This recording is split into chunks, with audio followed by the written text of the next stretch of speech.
All right, everybody. Thanks for turning up. First off, much appreciated. Thank you to all of our runners for volunteering their time and for signing up. And thank you to our commentary who are also going to volunteer their time. So I am going to be mostly in the background scenes today. We are going to have a match between Kyle Berry _SR and Nori Maki _SR. However you want to put this, the battle of the speedrunners, the battle of the seniors. There's multiple ways we could take this. So today we are going to have TKY and Minnie on commentary, and I'm going to basically switch over. We're going to let them kind of do their own intro piece. We're going to let them take it away, and yeah, one moment.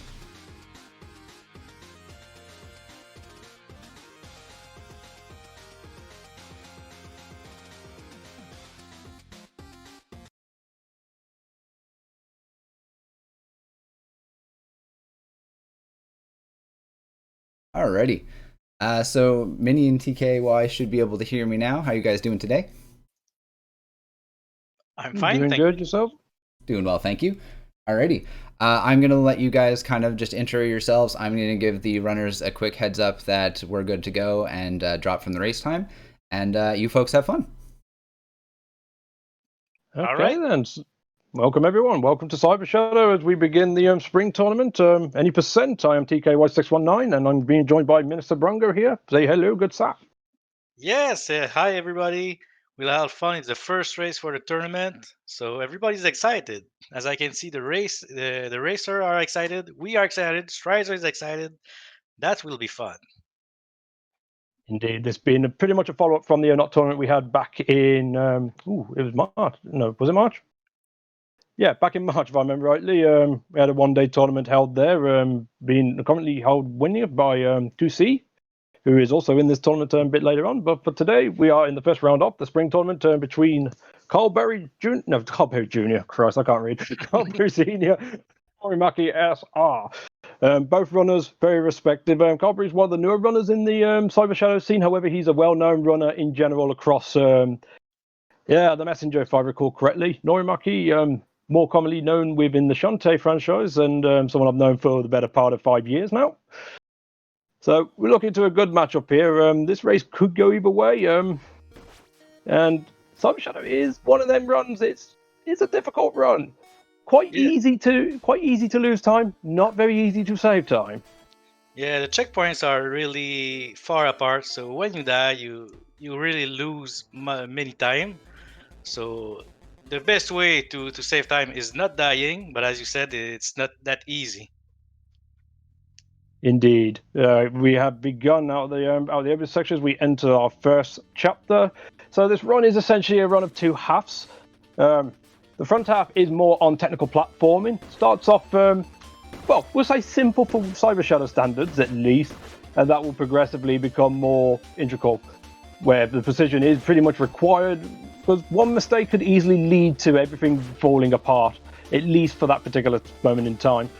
Try to see our runners looking like they're going to try and get a couple of ledge boosts. This is a small bit of speed tech, saving roughly about 3 frames every time you get it. If you could jump at the last moment off your ledges, and that leads into a nice little tank damage there to be able to just say taking out that big guy. It takes a number of hits to take down.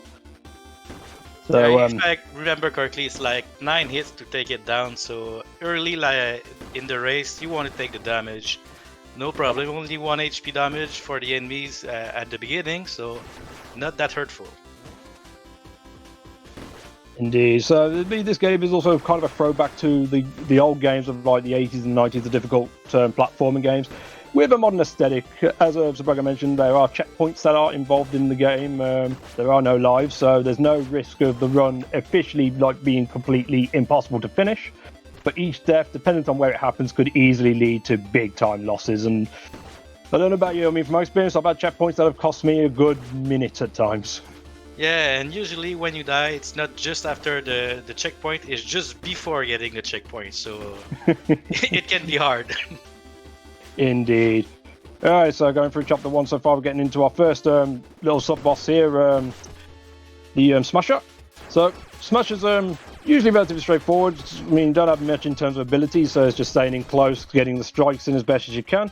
Optimally, they'll be looking to take him down after the secondary stomp. Nicely done on Nori's end, followed quickly by Carlberry, so both off to a good start. Now we have what we know as the cycle room, or as I like to call the cycle room. So there's actually 3 cycles within this room that our runners are going to be trying to meet. However, missing one cycle could effectively form a domino stack and completely affect the rest of the cycles.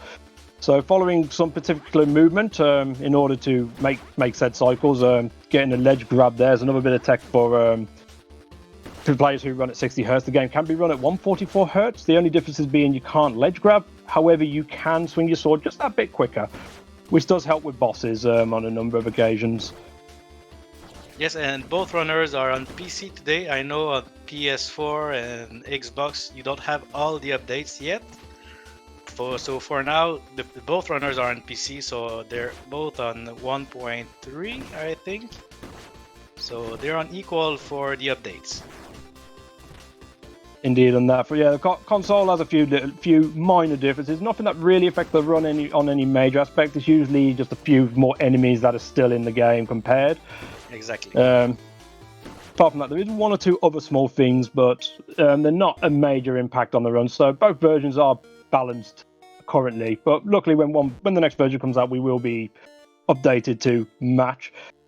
Both pretty much at the end of chapter 1 now. Carberry did get 2 of the cycle skips. He did mess up the first cycle initially, but he managed to recover that, get the second, and even another ledge clip to save a cycle there just before entering the apparator fight. So the key to apparator is get close. You want to stay close enough so that when he fires off his first projectile, it won't touch you. The second one, you can either intentionally take or just pull forward in a bit more.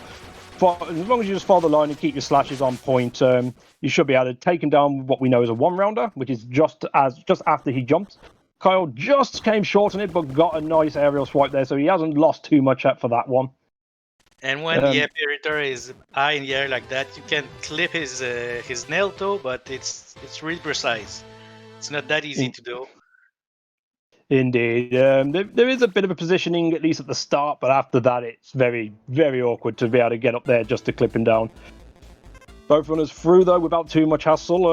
Nori, unfortunately, falling behind a bit for the time being as Carl enters Chapter 2. Probably one of my worst chapters in general.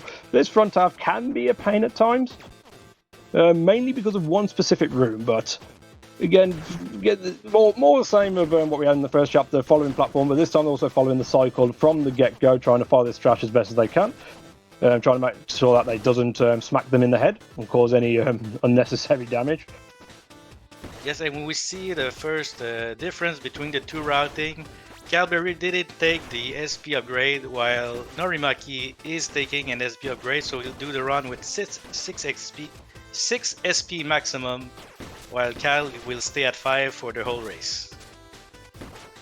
More than likely. Carry on. It's a little difference. It may play at some places because when you get the dash, you want to save the SP. It's really useful. So maybe the 1 SP may make some difference sometime. Indeed. Overall, it doesn't cost too much time to go for, either in the context of the run as a whole. It probably adds about 5 to 6 seconds. But as mentioned, it does give you that additional safety net, especially in the later portions of the run after you get a certain upgrade. Gives you that more leniency, so you can afford to have one of you, have an SP or 2 go a little awry and still be able to maintain forward pace. So it could become an effect. Alright, Carberry entering the second sub-boss, picking up the first item there, Blade Extend. Blade Extend pretty much just gives you a longer reach on your blade. If optimally done with this fight, you can pretty much just stay there and just slash the hell out of Laser Brain, and he just goes down pretty quickly. Unfortunately, took a bit of a mishap there, but manages to clip him down, gets him down nicely enough. So the key with the fight is this is one of the only bosses that actually has a weak point, funnily enough, in the nucleus of the eye, or the nucleus of the brain, which is the central eye. If you can get a hit there, it does 2 points of damage. And it is possible with the Blade Extend to do so much damage to him that the Laser Brain has no idea what to do, and he just outright skips his bullet phase.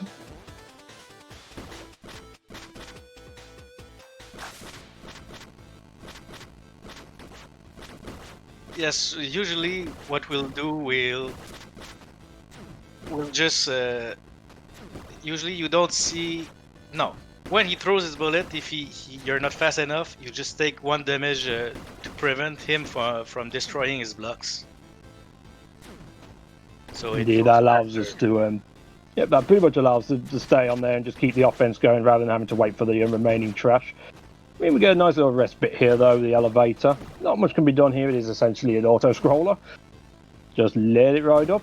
Usually what your server runner's trying to do is at least take down certain things within there. Usually these bug pods, if you leave them alone, they will get pushed by the elevator and eventually into the spike. So just taking the pods out as you're going up allows you to control the field a lot more and prevent having these stray flies going around, because they can be a right pain in the butt. Yeah, I hate that you didn't want to, and it throws you in the spike, and you can be 58 HP. Spikes are instant death, so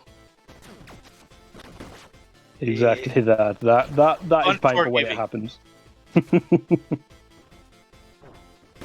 Yeah, so final room for Carlbury before the boss. Gets nice and around there. I believe he's actually on cycle for the main cycle so far.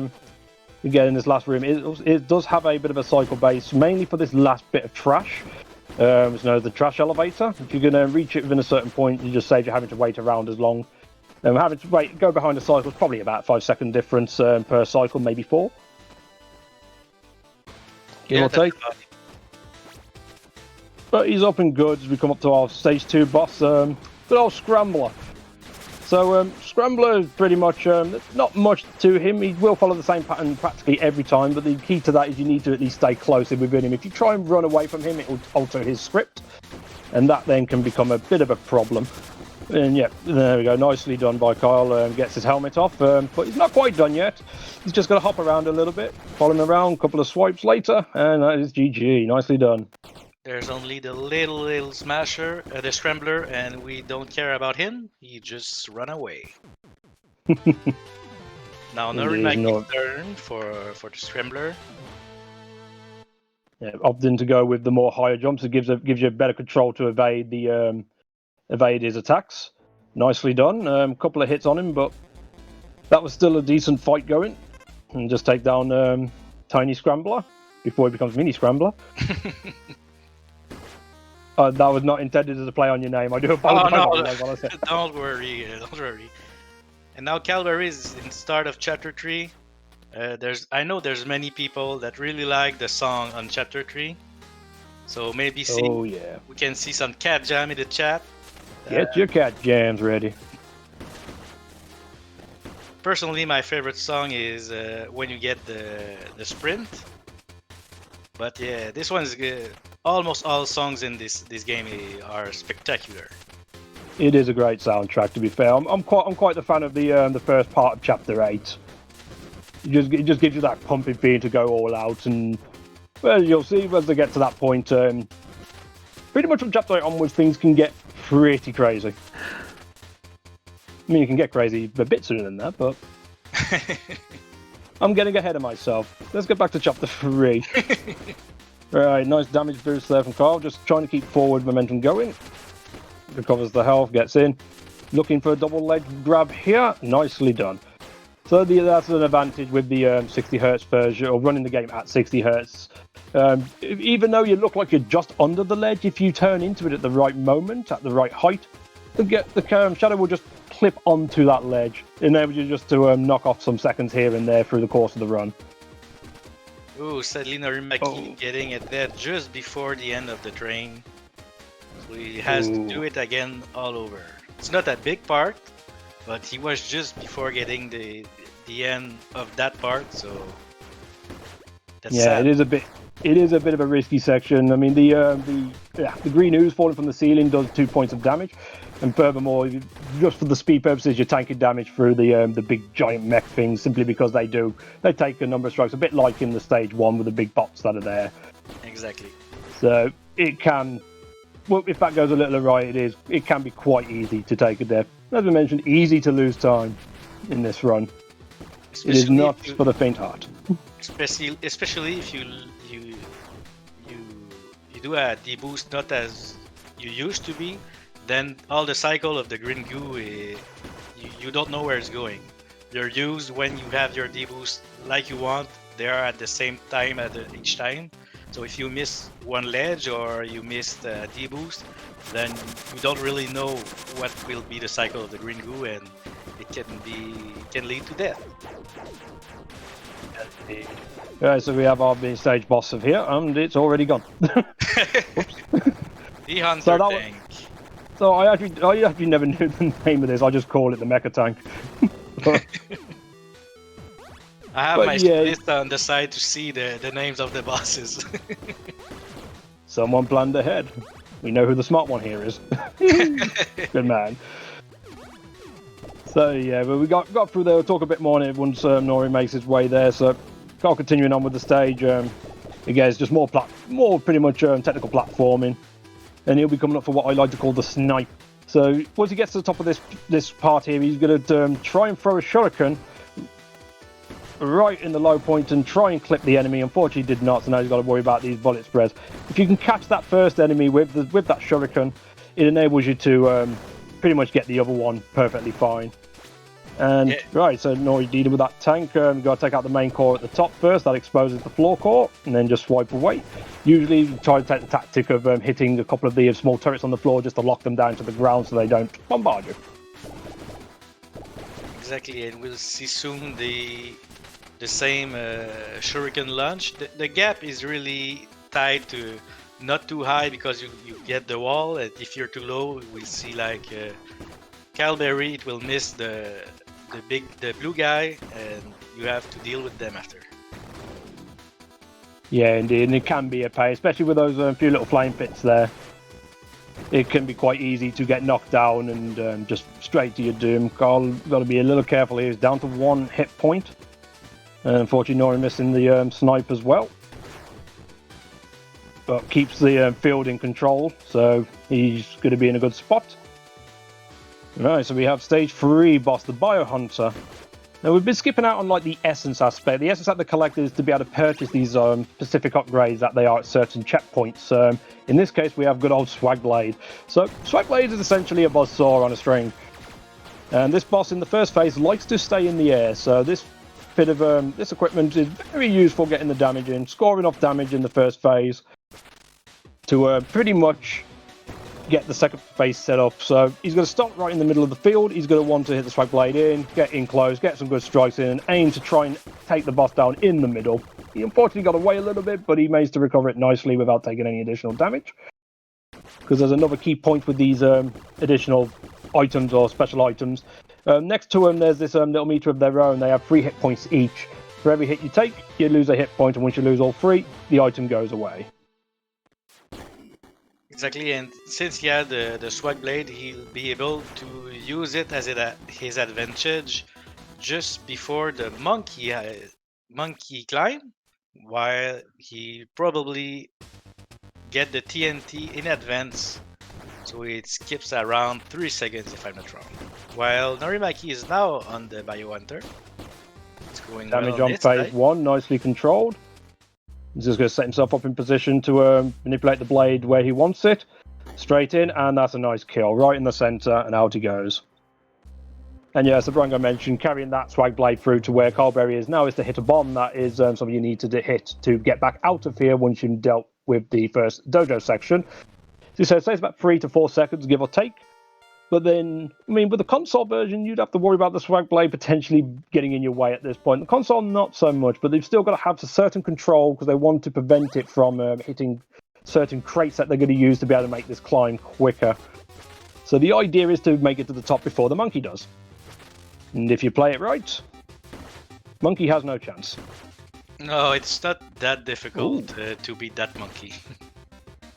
And Kyle going for the fast method there. There was one particular one there where he jumped up vertically. It's literally right at the pinnacle. If you could just about catch it, but it is a tight window to be able to catch, and he managed to get that very nicely. So nice climb on his part as he gets the wall climb. So now he can stick to walls, jump up and around. And now he's going to make his dojo ascent momentarily. So the hole that Cal just went through is where the bomb. You have to wait for the bomb if you don't have the Swag Blade to destroy it before. So you just go through it now And good control of the swag blade. It didn't hit the box. On Nori's side. Yeah, nicely performed. Yep. And he'll be on his way to meet up in Chapter 4. And this is where things get difficult. Now, we've been saying the run is hard, but in comparison to other parts of the run, this is where it really starts to kick up its difficulty. Enemies are now going to hit harder. There's going to be more of them surrounding certain aspects.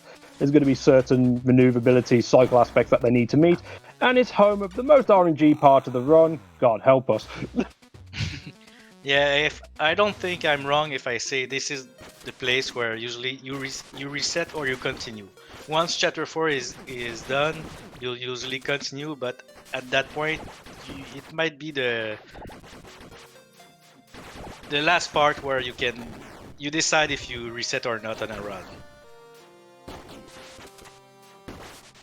So Norimaki on this side is getting the switches with the shurikens. Left side is done. It's going on the right side. The right side a little bit difficulter than the left side. He missed that switch and the dragon is not pleased with it. And it's done. It will open the big door in the center.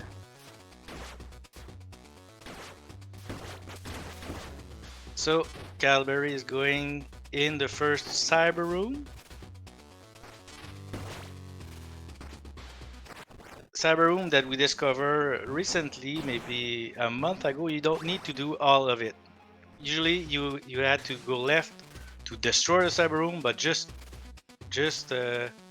getting the right switch, it opens the door and you can walk out of it. So you skip a destruction sequence. So no boom boom boom. You can just go through it. Great use of the pogo to go a little bit faster. And we're getting to the next checkpoint. Get some money on the way. And it's a checkpoint. Sorry about that. Alright, no problem. Tech does not like me. To put it simply. Alright, so where were we? So continuing on with that, we had the cyber section for Nori there. There's only a handful in this run, but it's quite fun. But Carl's trying to keep on a cycle here. Specifically, he's going to want to be able to clip down the bottom there. Unfortunately, just a bit shy there. It is a bit of a tight window, and it looks scary as hell, but it's very satisfying when pulled off. Yeah, and you see, while you're running, you see when you have it or not. You know what to do to get there on time, and you see if you miss something, you'll see right away, and you just won't try because spikes are bad. Very, very bad. Oh. Took a bit of a fall down there, but gets himself back up nicely. Carberry taking the top route. Something you don't see very often, but if you've got the spare SP, it is definitely worth considering. And a nice pogo there to get through that gap. That gap can be a little tight. That little snake worm guy does like to troll you sometimes and go in the same direction as you just to knock you back out. Yeah, if he doesn't want you to pass, he can be a jerk. Very much so. Just like those jellyfish, they're not always at the same place, and sometimes you want to pass somewhere and they're on the way when usually they're not. Carl gave himself a bit of health there, had a bit of a struggle, but manages to keep through and keep himself alive. Nori not too far behind, to be fair. Yep, just a couple of rooms behind him. And with Mecha Dragon coming, the race can change from one side to another really fast if Mecha Dragon doesn't want you to pass. And this is where the RNG element comes in. This is one of the only few bosses in the run that has any real RNG. So Mecha is quite the pain. this randomness depends on, it can choose on which side it wants to come through. Just try to score your damage. There's also the random factor of where these propeller things are going to be. Furthermore, you can choose to do one of two attacks once the first part is done. You can either dive out the water like you do, Mikhail, or you can swoop in. All of these factors combined can altercate how you approach the fight. But the idea is to use the gun to be able to score some damage, whilst also giving you the lead into the fight as quick as you can. And if you can, try and get under him and score some rising fire to deal massive damage. Looking for a good 3-rounder here. And there we go. Nicely done. Yeah, 3-cycle. 2-rounder is doable, but it's not easy. Yeah, exactly. A 3-rounder is definitely a respectable one. I have seen another method where they use pogo strategies, but I've never really quite got the gist of it myself yet. No, me neither. So it's Norimaki's turn for the Mecha Dragon. See if he can 3-cycle to keep the same distance, or maybe even a 2-cycle to take a bit of an advantage here. Yeah, I mean, getting that second side, getting it in 2, usually I'd say probably average save of about 10 seconds, give or take. So it can be pretty useful, but there's a bit of RNG there. There just wasn't a platform there for him, so there's not much you can do, unfortunately. Yep. Kyle gets out of his section, dealing with the Final Fantasy crystals and the Warriors of Light. Now he has his better katana. Yeah. So this is more of a this is a permanent upgrade. It pretty much just increases the strength of your sword and allows you to break a certain barrier which you needed to be able to get to the end of this stage. I believe Nori got a decent 3-rounder in himself, so nicely done with Mecha. Given the RNG elements of that fight, a 3-round is always considered very good, as he now deals with his crystal terms. Pretty much some of the key points in this is you just want to keep hitting the crystal as much as you can. However, you do not want at any point to let these Warriors of Light land on the floor. If they do, then they have a habit of being able to just constantly dodge your attacks, and they can be a pain. Early on, it's not so bad, but if it's towards the end of the crystal, it can add some seconds onto your time. But of course, there is some random factors of how they exactly scatter, which at the moment doesn't look like they're being too favourable for Nori here. Having to deal with these 2 last ninjas. There we go. Alright, so missile defense. I've probably got the name wrong there, but the 6 orbs there in the middle of the field want to take out. That allows it to expose, or for the main gate to expose itself and go on the offense. And if you can follow a good sight and pattern, which Carberry did very nicely, you can get the fight down in 1. But there is also another key component as to why the gun is even picked up in the first place, which will come in the next chapter if any of our runners can hold the gun for that long. It sounds easy. It sounds easy enough, but believe me, it's not. You can go with the gun, or usually myself, I prefer to take the shield just before the vessel defense. Both works. It depends if you want to use your essence or you want to keep them for later. Depends, but personally I like the gun on the Mecha Dragon and the shield after that, but both work as well. Yeah, either or is viable. I believe the shield does also give you some better defensive leniency for getting through this next section, so it's always a viable method. But from the end of that chapter, they got the parry. So the parry does exactly what it says. Press towards against any projectile, and you can parry it and attack it and parry it right back into the enemy. This becomes a vital tool in speedrunning the bosses, especially because with certain bullets and parries, if you can hit them back straight away, they can do massive damage, and that could end up mincemeating some of the bosses, or at least dealing heavy damage on a lot of the bosses. So being able to master the parry technique is pretty important into executing this run at the high end. Yes, while Norimaki beat the vessel defense, but he lost the gun during the fight, so he won't be able to do the skips. So it might cost about 20 to 25 seconds if Kyle can't keep his gun to do the skip while Norimaki can't. Yeah, unfortunately that is the risk factor, trying to get the gun all the way through. Not as easy as it sounds, believe you me, but so far Kyle's been able to keep it through very nicely. He hasn't took any damage yet at this point, and hopefully he won't. because he is coming to the end stretch. That's where the gun is going to come into the play. As Nori gets ready to start off his chapter 5, obtains his parry, and off he goes. Yeah, parry feels strange when you use it for the first time, because you have to go on the projectiles. You have to push just before the projectile hits you, go on it. So it's strange at the start, but once you get the feeling of it, it's a rewarding factor. It's really fun to do it when you can control it like you want. Indeed, and he did get the gun through successfully, taking that skip. It allows him to open the barrier from the right side instead of having to climb up and around, which we'll get to see Nori do in a bit. In the meantime, say hello to Alpha. Alpha's a friendly guy. He just wants a nice little hug. And oh, wait, no, yeah, okay. Well, he must have woke up on the wrong side of the bed. I'm not really too sure what happened there, but Alpha not happy. So Alpha crunching him down, and it looks like Carl is going to try and keep his gun through, because there is another skip that can be done. The time save is not as major, but it is a time save nevertheless.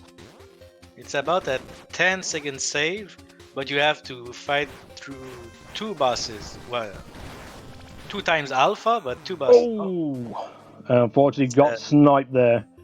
So he will lose the gun, but fortunately he's already opened the gate here, so he won't have to worry about going up and around. He can still come down here, and we'll still be okay on that front.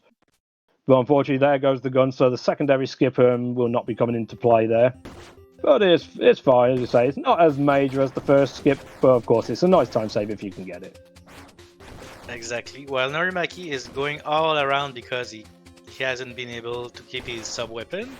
So we see the other passage to go to the subject Alpha. And got through that without any hassle, so nicely done. And probably Norimaki will take hit before damage before Alpha takes him, so he gets his health down to 1, so he won't get crushed. So it's a little bit faster, but it's faster to get the skip than to get crushed. Indeed, because he has a habit of just crunching your health down. That takes up some time. Obviously, as he doesn't have the sub-weapon, he can just crunch himself down, saving a few seconds there.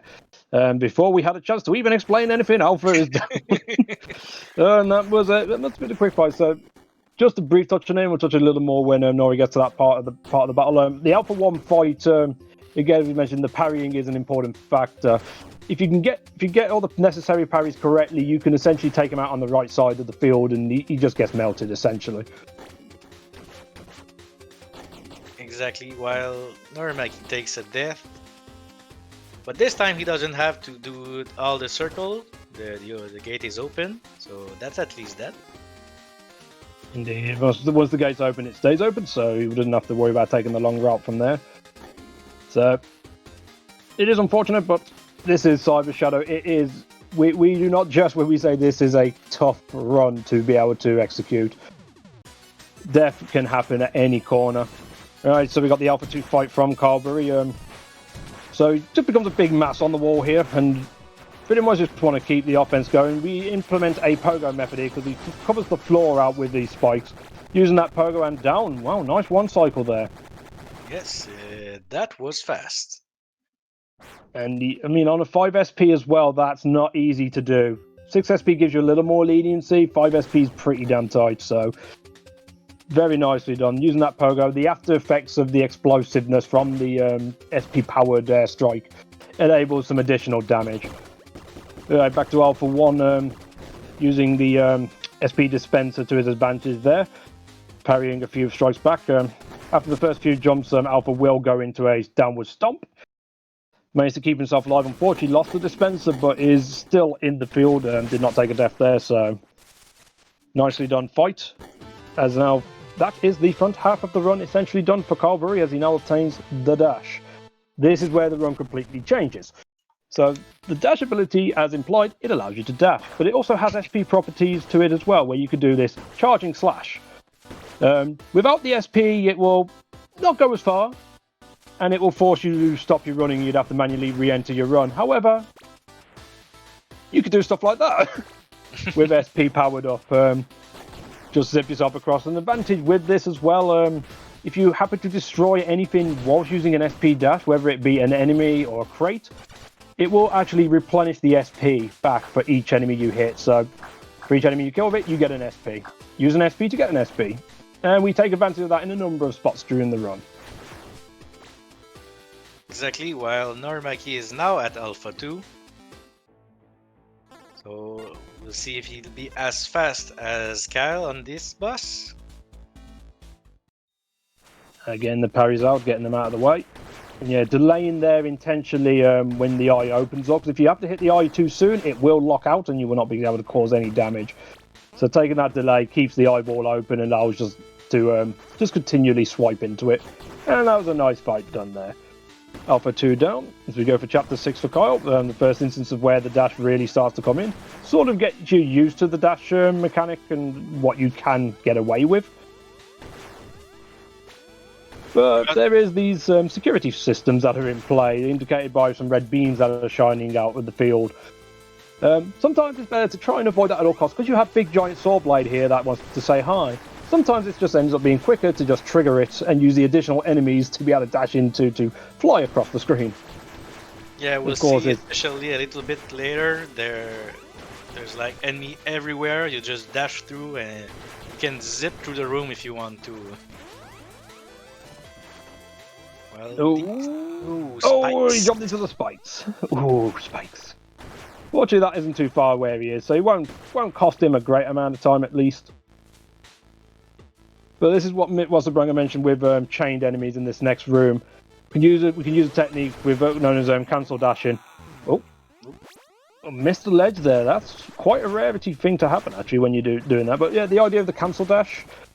Usually, whenever you dash into an enemy, you have a delay where you have to give it a slight delay before you can trigger your next one. However, hitting the run button literally straight after you've made contact and then alternating between the two enables you to essentially just rapid chain through them.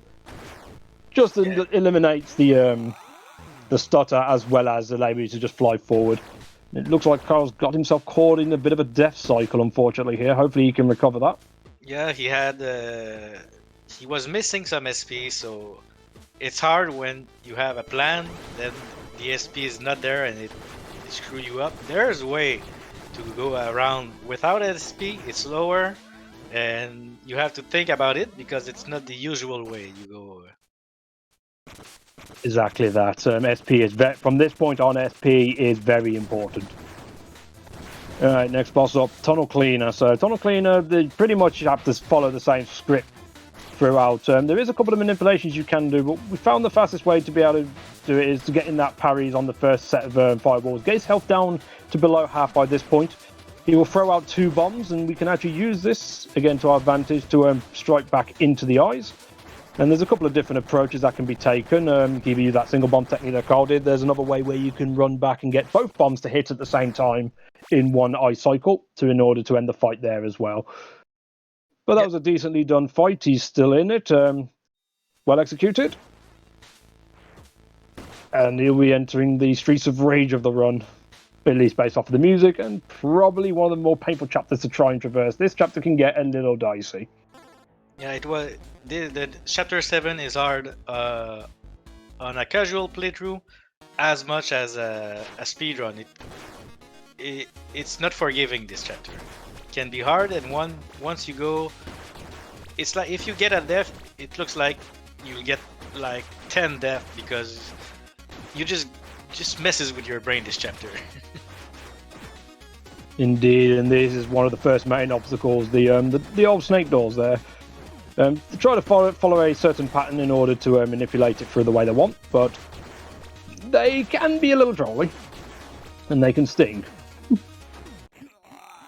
I mean, I think this was the chapter where I was literally contemplating crying in the corner of my casual playthrough.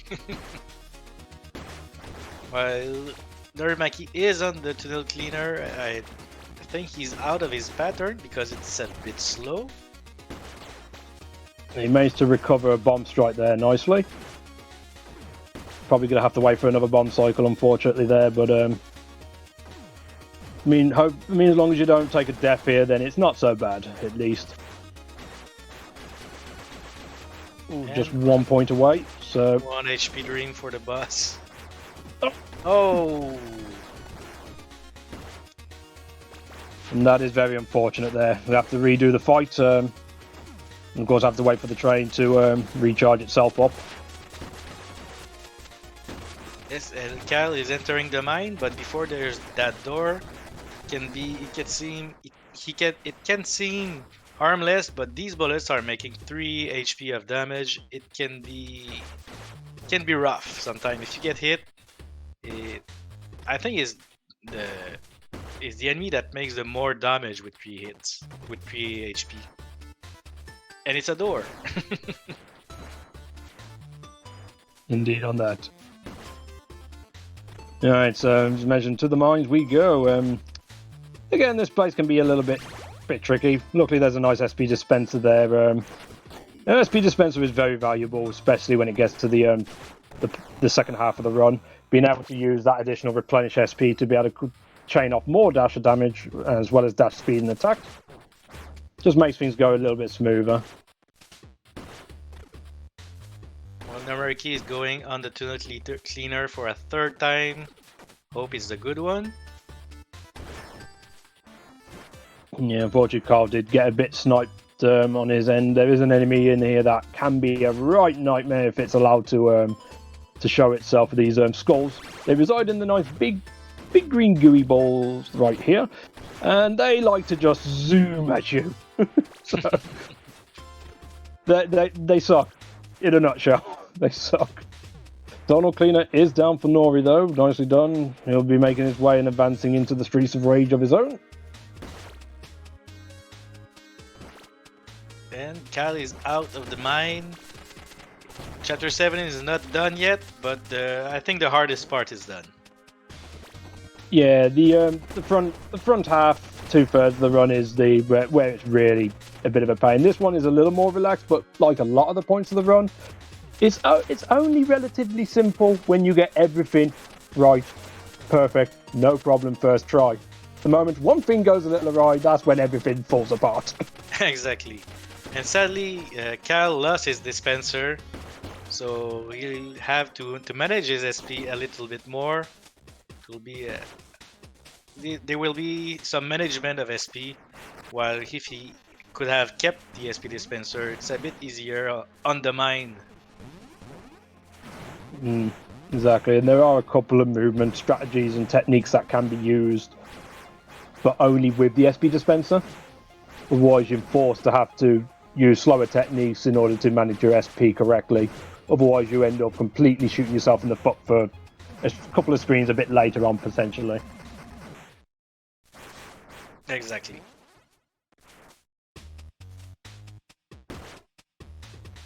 And Kali's out of the cyber room. He's going to go to Shenron, the dragon of Dragon Ball.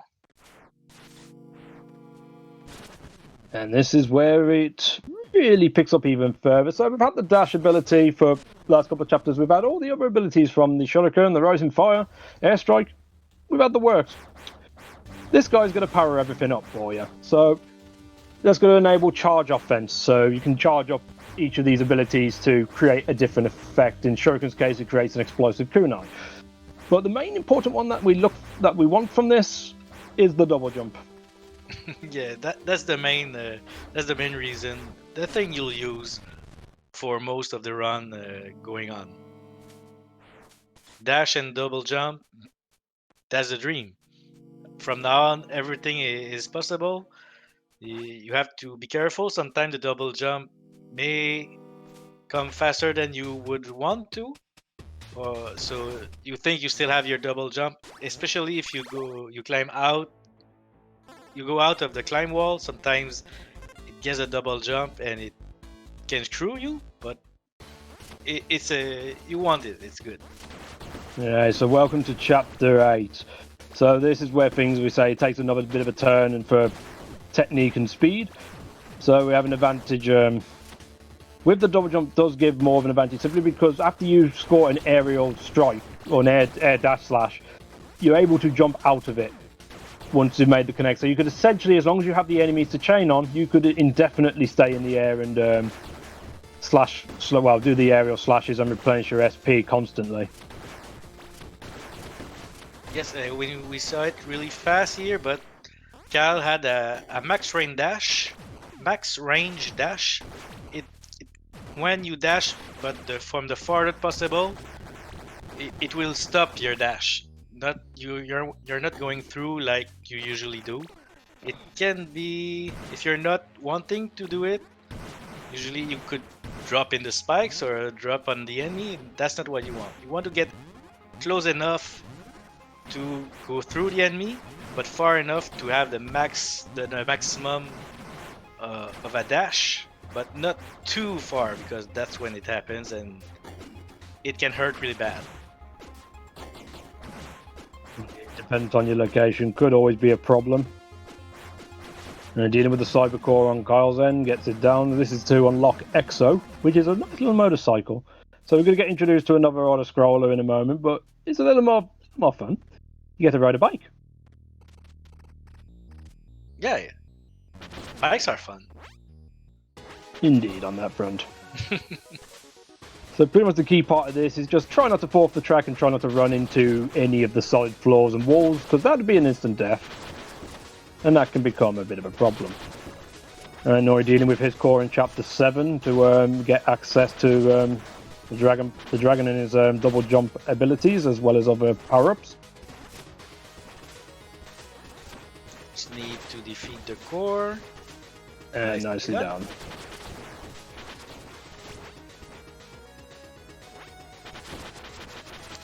While Cali's on the second part of the motorcycle,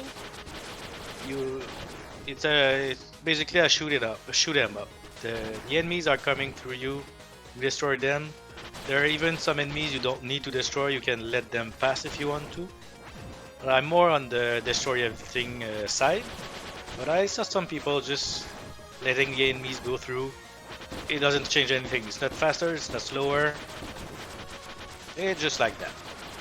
Yeah, the enemies are literally auto-scroller themselves. They pretty much follow the same timing and pattern every time you enter this section, so whether you take them out or not isn't really any relevance to it. It's just give you something to do, I guess. Yeah. Why not? Destroy everything. So that's the front, that's the bike section all clear. Nori making his climb up and out to make his way into Chapter 8. Oh, and Kyle has unlocked a feat. So I think it's the first time he passed this part without getting hit by anything. Nice. It was written in Japanese, I think, so I wasn't able to read it, but I guess that's what it said. Yeah, I believe the feat for that is to get through the section damageless, so it would make sense. As Nori's time to fly through the sky. Yeah, and Kyle is in a section between two EXO, the two EXO parts, so it can be a little bit hard sometimes. But if you have SP, it's way easier. While I didn't see what happened to Norimaki, but he died. Yeah, unfortunately, got caught up between a couple of enemies there. So, as we say, any mistake or any simple slip up.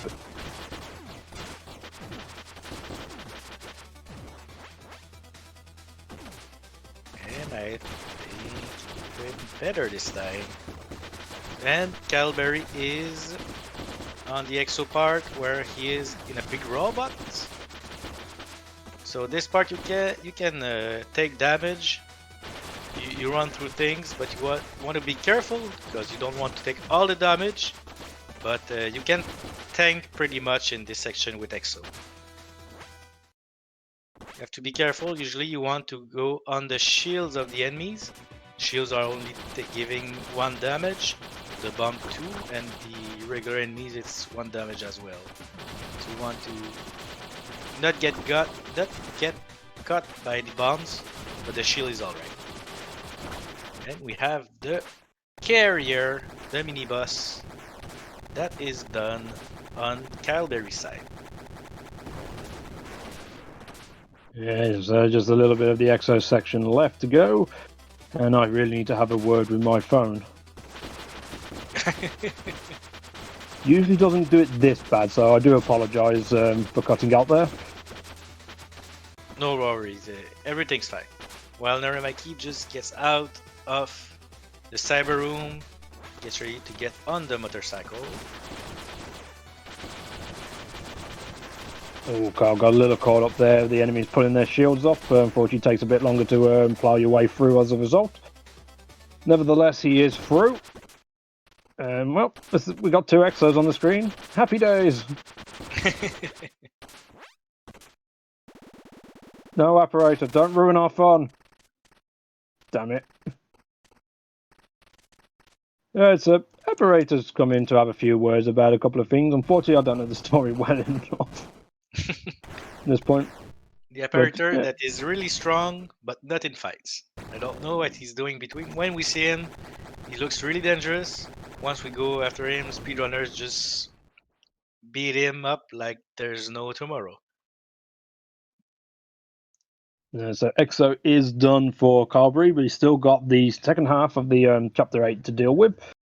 This is a death cycle that could happen quite frequently. It's one of the nastier sections to be able to progress through at full speed, and Kyle is being crazy. He's going with 1 HP. That's rare we see this. Usually people, there's 3. You can reset not reset the run, but get out of the save and come back. It will give you 5 HP, or you could buy some HP. It will refill you. But Kyle is going with 1 that's HP. The risk. Yeah, it's a really hard section. So with 1 HP, it's even harder. Yeah, most runners would usually, either if they've got the spare essence, purchase the health upgrade, or just outright, as you mentioned, exiting the file and re-entering it just gives you the additional hit or 2. But it is faster to just go for it, but that's the risk you take. You make 1 mistake and that's it. But back on the revisit, recovered it nicely. So second try, he will be happy enough to take that, I would assume. Yeah, hitless this time. So if he could have done this the first time, it will be alright. But now, and he loses a dispenser with the death, so that's hard. Yeah, unfortunately, overshot one of his slashes there. But he's using a few techniques I'm not used to seeing either, which is nice to see. Going a bit ham on some of these enemies here, but pushes through nicely. Triggers the alarm system. Will he be okay with that? Looks like he has no problem with it. Nice. Almost spoke too soon. There's an Ori with the mech side of EXO. Pretty much a run and gun. Usually you can map out sort of where to take damage and where not to take damage, so you know you're not going to get yourself killed. I mean, this being a race, though, probably maybe not take all the tank hits that you traditionally take just in case. Yeah, and you know when the checkpoint is, so at the end like that, he just went through with the bombs. He knew he had enough HP and that the checkpoint was coming. And we attack aggressively on the carrier.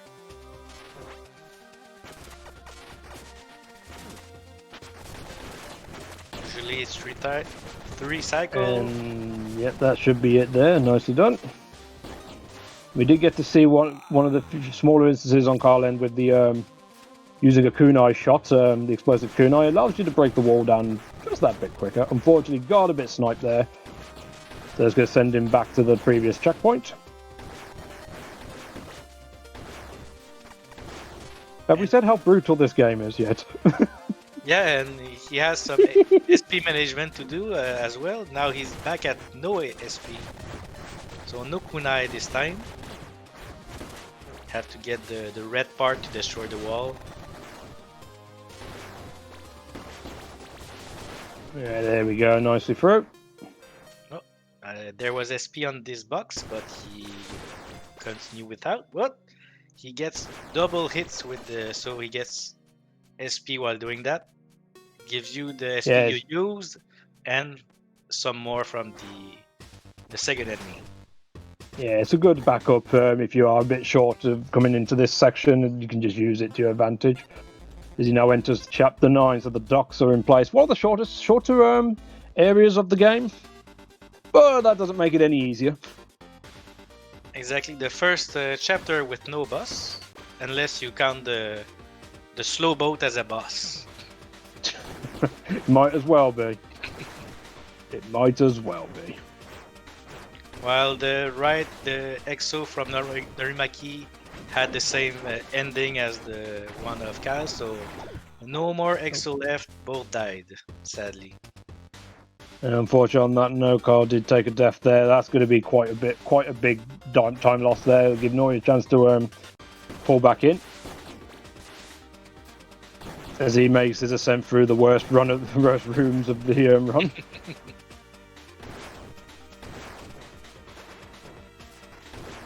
Oh. And that's why we don't like that room. It hurts. But also the added pressure of racing in the first mainline tournament of Cyber Shadow as well. Probably a bit of pressure on both our runners here. But as I say, good thing is the run is not over until you accept it's over, so you can still plug on. And as we said from the start, death can be really harmful, so until it's done, anything could happen. We wish the best for our racers, but anything could happen. Getting through very nicely there, so survives the worst room of the game. Carberry's dealing with the lockout rooms, so 2 forced fight segments that you need to accomplish before you can advance. Fortunately, there is a nice checkpoint after here, so that's at least out of the way once you've got it done. Oh, almost dashed the bomb there. Wow. He dashed on the bomb. I never saw that before, but it didn't explode, so that's the good part. We'll take it any day.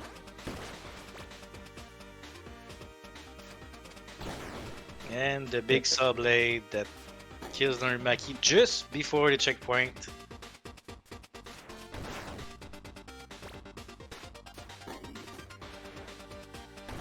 Yeah, the big risk of setting the alarms off in these particular sections. You have that giant saw blade. I mean, I've always hoped that one day we could just throw a rope on it and use it as the ultimate swag blade, but I'm still going to wait for DLC for that, maybe. That would be awesome. Might be a bit overkill. Well, Calberry is on the boat, so it's like an auto-scroller. The enemies are coming to you, you kill them, and there's 2 ends at it. It can be really fast, the fight is over and the boat goes away, or it could take up to 10 seconds, I think. The boat just stay there and wait. Slow boat. Yeah, I believe that's about right. 10 seconds. It's very painful when you're on the run of your life and then it just goes no. Yeah, exactly. You wait here, damn it. Unfortunately, not fully sure exactly why it triggers. I believe, from what I've heard, that the belief is it's kind of like Super Mario Brothers, in it works off of a frame rule, works off some kind of frame rule. So if you don't make it to a certain point by a certain frame set, then it determines pretty much whether you're going to get fast or slow. But I honestly don't know how accurate that actually is, but I don't even know myself what triggers it. That's what I heard as well, but I don't think it's an official one, but it's the theory that are going on for now. Indeed, I mean, this game is still young, and it is a slow boat. It's a slow boat. F you, boat. F you. Alright, so chapter 10, final chapter of the game, final chapter of the run, and it shows why it doesn't pull any punches at all through this chapter, because the first thing you deal with is Combinatron straight away. So Combinatron, the idea is to Well, you want to melt his health down, but the thing is, you don't want to melt it as fast as you can, at least initially. Once he reaches a certain amount of health, he has the ability to heal himself. So you want to keep his health at least low enough that it's not going to force that part of the script out until you see him cause another action. Once he's done that, then you can start to go all out and finish the fight. And to be fair, that looked perfectly fine on that, from what I can see there. Nice done fights with Carberry.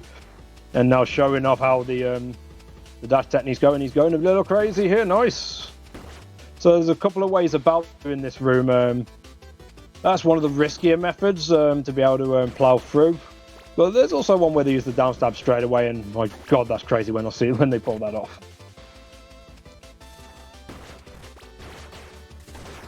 Yeah, doing all this to skip out on these slow-moving platforms. You can hit the platforms to make a move, but they are literally slow as all hell.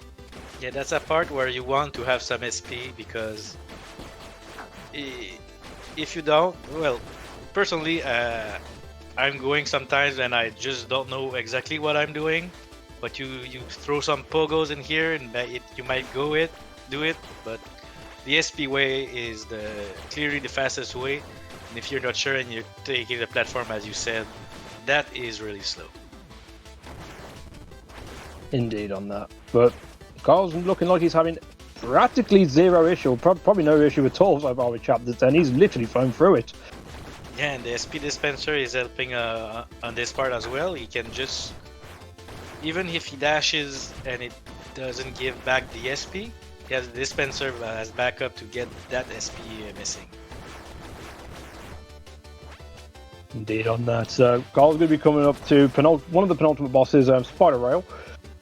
So there is a bit of a key factor to Spider Rail. Although we don't fully know exactly how it all works, but the essence is you want to deal enough damage as well as get all your strikes in at the first available time in order to force him to keep his eye open at this point of the fight.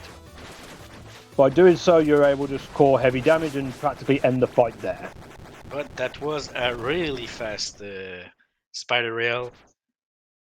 Yeah, it looked like he just missed out on the full-on quick kill, but he got practically all the damage he needed. So once it opened up, he ended it there and then. So very nicely done. I think Nori got a quick boat.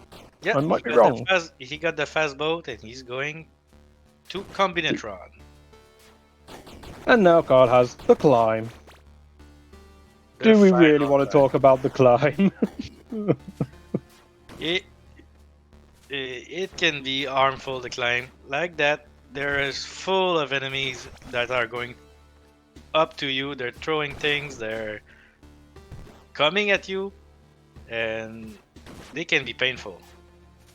Purple butts, they're the worst. Indeed. Nori having no problem there with Combinatron, for what I could see. Nicely executed fight. And we've said multiple times during the run that there are a number of things where, as long as you do it perfectly fine, it's no problem. One mistake is where an issue can come when issues really start to fall apart or come into play. The climb is essentially that in a nutshell. Yep, and usually the first part is the worst. Usually this part inside the tower goes well. Well, there's no enemy. And the third one, if you do it like you want, it's pretty easy to just climb up and go to the final boss. Yep, and the final fight here, there's actually 3 fights doing a bit of a throwback call to, well, I believe a throwback call to the Ninja Gaiden series, where they made a habit in the originals to always have 3 variants or 3 forms of the final boss. And they've all got to be done in one. Oh, and Norimaki has some difficulties here. He still has enough SP, so he can get another shot. Yeah, that particular room that Nori's in now is quite a painful room to get through at speed. In the meantime, Carberry getting phase 1 down, apparatus down, and now we have the big bad of the game, Dr. Progen. So, first part is pretty much he's just going to be in that center core. You want to just constantly attack it and then manipulate this flame into a certain position so you can use the parrying of that to just absolutely make mincemeat of him. And then that'll lead to phase 3. The shell gets broken and he gets exposed. So pretty much go all out, avoiding anything and everything you can. The idea is to take out at least the left and the bottom cores. that will enable once Progen goes in the air that they will start to fire out a shield as well as projectile offensive abilities. Yes, the purple projectile hits by 3 HP. You can get the 3 hits back to back. It's a tight window. Usually you'll see 2 hits, but only one has been on a progenitor on this way by Kyle. Indeed. Unfortunately, got himself a little caught up. There are a couple of different ways of approaching it. Carl's trying to use a pogo method to score additional damage. One of the things we usually do is, as we say, we usually take out 2 of the cores. We usually leave the 3rd intentionally there because we can use that to pogo up. And if you start striking at the correct moment, you can get a good 3 strikes in before he recloses off. And it's pretty much the end for Kelberry. He goes down the tower, but it's like I see sometimes people make the pre-GGs. It's not over, but practically it's over. So the last boss is done. You just need to get 5 switches to get to the end. While Noraki just beat the spider rail, he is going to the climb. It's his turn. And hopefully the climb will be a little nicer to him. You mentioned this first room is really what we mean when we talk about the climb. It can be nasty. Once they start grouping on you, all you could really do is sit in the corner and cry. There was a mishap there. Just overshot the dash a little bit.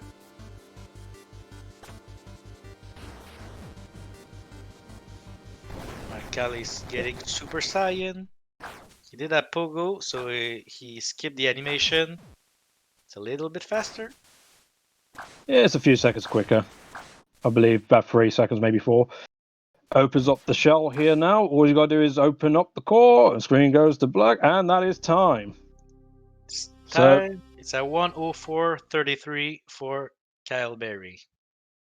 And that is a GG for him. He will advance on to the winner's side round 2. And he will get to look forward to matching up with a very familiar name for him from the Messenger days in 2C. Oh, 2C. There. He's been one of the world record holder for a long time, until you came into the game, I think. Sorry about that. Oh, that's not a problem, but yeah, he was there for a long time. Yeah, he's been pretty much top of the board as the top of the boundaries since this game got speedrun. Well, Norimaki is ending his run as well. First cycle, first phase of the final boss done. Yep, operator down. Just leaves the 2 rounds of Progen left.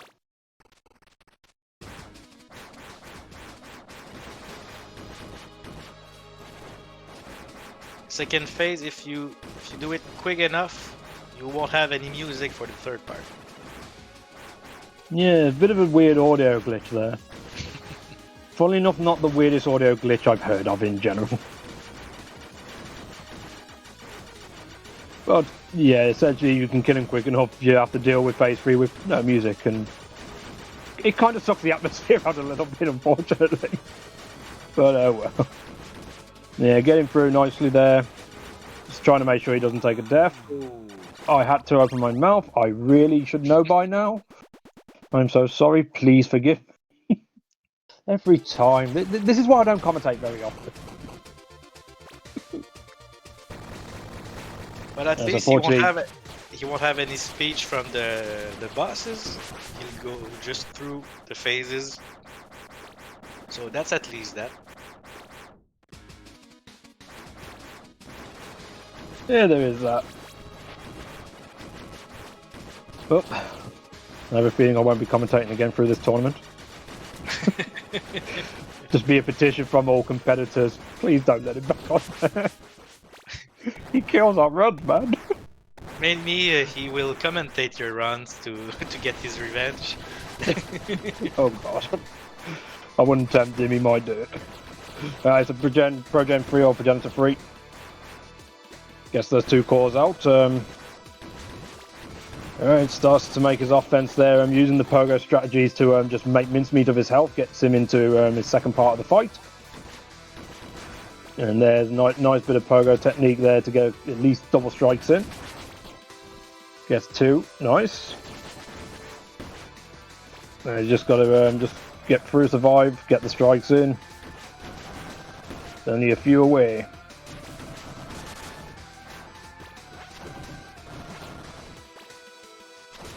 Yeah, don't know. Will you finish it with the purple? Oh, yeah. And that is pretty much GG on Nori's end. Just has to get down and release the master from her shell.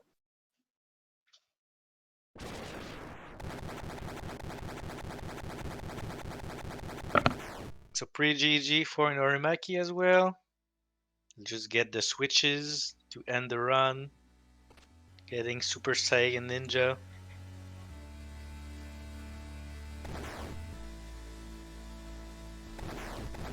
But yeah, that's pretty. This has been pretty much Cyber Shadow in a nutshell. As I mentioned, not an easy run to pull off and execute. Both of us putting on a good performance to open up this tournament. So please get your GGs and your well dones and all that in.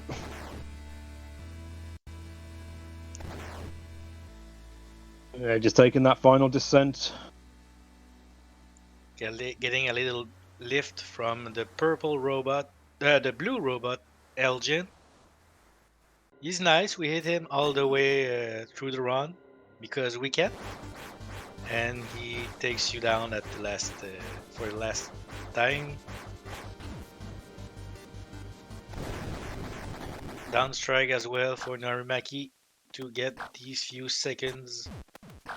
Save. The 4 switches. You have to be careful. You can soft lock yourself if you hit 2 switches at the same time. If you have some shuriken left, it can happen. And that is time on Nori's end. GG's Nori, and that's 1:09:37 for Norimaki. GG's, 2 beautiful races, but 1 beautiful race, 2 beautiful runs. That was really nice.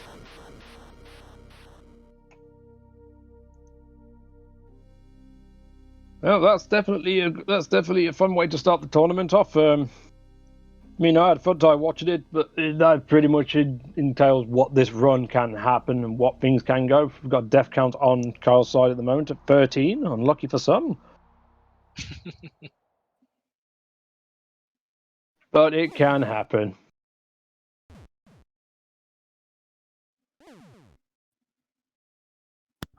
GG Nori. Yeah, and I think we have the racer with us in a few moments to talk about the race. Indeed, we'll have a bit of a post-race interview going on momentarily, and here they are. Welcome and congrats to you both. Like me GG's. it wasn't letting me Hello, get everyone. tunnel cleaner GG because I knew Nori. what I was GG Kyle. Going on momentarily. So did the race go as planned, or there was a bit of unknown in some parts? For me, I don't know what was wrong with me in Tunnel Cleaner, but him killing me twice, I feel like I was cheated damage or something was wrong there twice. And I'm gonna have to go back and look at that, because that's not a fight I struggle with, and he got me twice. With 1 HP on one of them, which made that feel even better. Ugh. And on your part, Kyle, what do you think about your race? I'm really happy with it overall. There was definitely some spaghetti in the last half of there. Chapter 6 did not like me. It didn't want to let me get to Tunnel Cleaner. I've been practicing that boss and wanted to, avenge Norimaki, not knowing yet what would happen. Don't worry, I did that boss dirty for you, buddy. Thanks for the pre-justice. Thank you. That's right. Lots of death loop there, and then a little bit later, the reactor part of Chapter 8 was a little nuts. Indeed. Overall, happy with what I got. I'm sad I tried to kill Phase 3 of Progen fast. That wasn't a good idea. I need to go back and practice what I've seen. Yeah, you threw in a number of things I've not seen done in general in the run so far. So interesting approach for sure. Just what I'd like to see with when people come into this. You never know what to expect from each individual. Everyone brings something new to the table. That being said, as they both did well, Nori, I'm sorry. I think I commentator cursed you at the end. You can feel free to hate me now. Oh, what, on the final fight when I took the death? Yeah, I said he should be alright as long as you don't take the death, and as soon as I said it, that was so strange. Pro Gen 1, I couldn't get damage on it at all. Like, that fight got out of control. Again, like I said in the chat, it's the exact same thing. Like, things I'm terrible at went excellent today, and everything else that I'm consistent with, just not happening. I don't know. It was the weirdest feeling in a race to have, and I just kept getting a little more downtrodden every time that something that was like, 100% guaranteed, it just put me in a bad spot, and I ended up death cycling for it. But I got him on the second one, so whatever. Yep. That pretty much sums up how this tournament's gone. So, with that being said, based on the results of this, Carberry you'll be advancing to the second round, and I believe that's a matchup you're quite familiar with for a different game entirely. I'll be training hard this week for a seriously fast red panda. Lies in my path, and that makes me a bit nervous. Yeah, that'll be an interesting match for sure to see. No, unfortunately, you're going to be dropping down into the second chance losers bracket. Based on what I could see, I believe you will be you'll be up against either. Let's see. Either Sabrongo, Narc, or Vert. Ooh, those are all going to be interesting.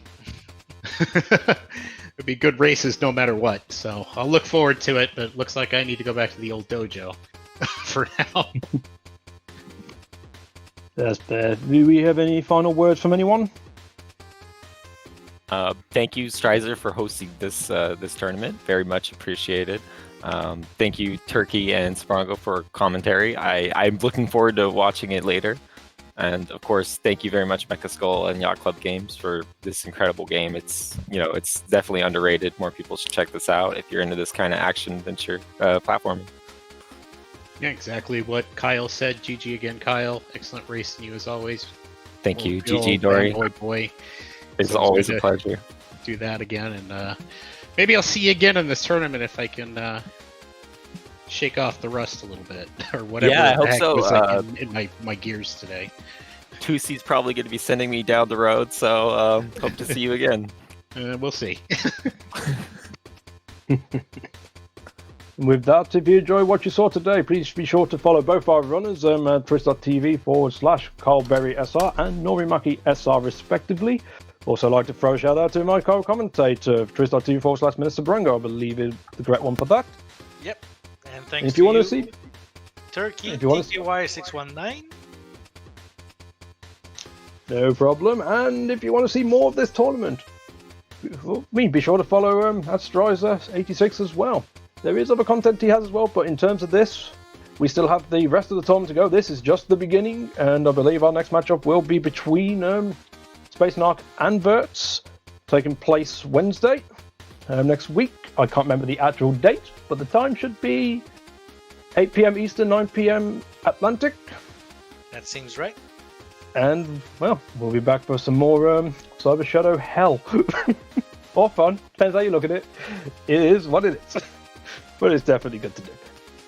So I guess with that being said, unless we've got anything else to add, I think we can call it a day. Hope you enjoyed yourself and take care, everyone. Thanks, everyone. Goodbye, all.